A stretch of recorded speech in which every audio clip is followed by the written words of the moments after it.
Hi mga kuripot! So for today's video, dumating na yung in-order ko sa TikTok shop na smartwatch na super affordable at napakaraming features.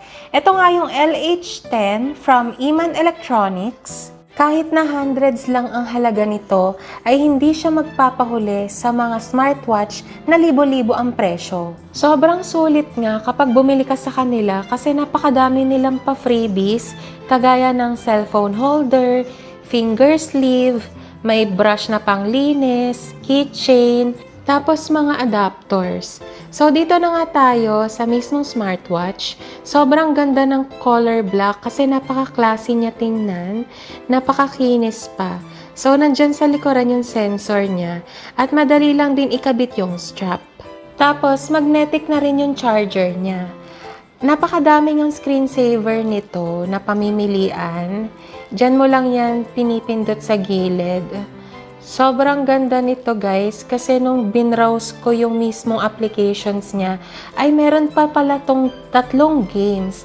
Napaka-nostalgic nga kasi nakakamiss laruin to na dati nalalaro mo lang sa video game ay ngayon meron na dito sa mismong smartwatch. So, ipapakita ko sa inyo yung halos lahat ng features niya. May mga social media apps na at napakarami pang built-in application. Ang daming pwedeng gawin dito sa smartwatch na to, kagaya ng mag-play ng music. Tapos kung health conscious ka naman, ay may pangkuha din to ng blood pressure. So, tinry ko nga yan. Meron ding pangkuha ng blood oxygen. Ang bongga, 'di ba? Tapos meron pa siyang pangkuha ng body temperature. Kaya naman all-in-one na talaga 'to. May calculator pa siya diyan.